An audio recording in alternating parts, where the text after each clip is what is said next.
दे देते हैं। बता दें आपको, सीसीएस की बैठक अब खत्म हो चुकी है। प्रधानमंत्री मोदी की अध्यक्षता में ये बैठक हो रही थी और ये बैठक अब खत्म हो गई है। बताते चले आपको, पीएम मोदी इसकी अध्यक्षता कर रहे थे। इस बैठक में अमित शाह, राजनाथ सिंह भी मौजूद रहे और वहीं आपको बताते चले एस जयशंकर, निर्मला सीतारमण भी इस दौरान मौजूद रहे। पहलगाम हमले के बाद देखिए दूसरी बार सीसीएस की बैठक हुई है और ये बैठक बेहद महत्वपूर्ण।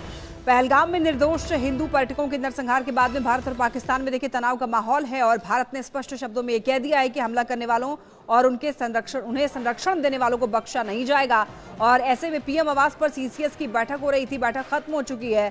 पहलगाम अटैक पर चर्चा हुई है, तो ऐसे में कह सकते हैं कि पाकिस्तान की अब बिल्कुल खैर नहीं है। तो सीसीएस के बाद अब आपको बताते चलें दूसरी बैठक भी शुरू हो जाएगी। ज्यादा जानकारी देंगे न्यूज 18 संवाददाता अनूप हमारे साथ जुड़ रहे हैं।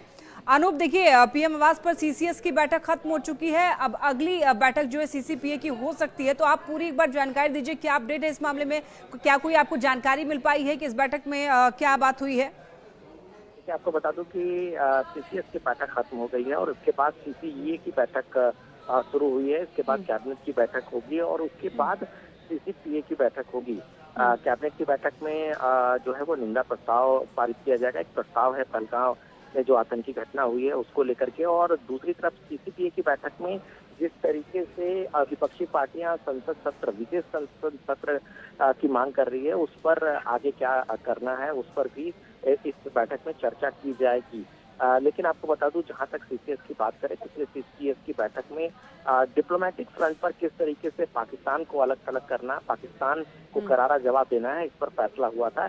आज की बैठक में एक ठोस जमीनी स्तर पर क्या क्या चीजें करनी है जिससे पाकिस्तान पर नकेल कसा जा सके, आर्थिक रूप से पाकिस्तान को पूरी तरह से दुनिया के नक्शे पर अलग थलग किया जाए, इस पर आज फैसला हुआ है। और इसकी जानकारी जब प्रेस कॉन्फ्रेंस होगी सरकार की तरफ से तब मिल पाएगी। लेकिन जो हमारे सूत्र हैं उसके मुताबिक ये है कि पाकिस्तान को हर फ्रंट पर शिकस्त देना है, इसकी तैयारी भारत सरकार कर रही है। जिस तरीके से पहलगाम आतंकी घटना हुई और इसके लिए जिम्मेवार पाकिस्तानी सरजमी है, इसको लेकर खामियाजा पाकिस्तान को भुगतना पड़ेगा। सरकार पूरी तरह से तत्पर है और यही वजह है कि लगातार बैठकों का दौर है।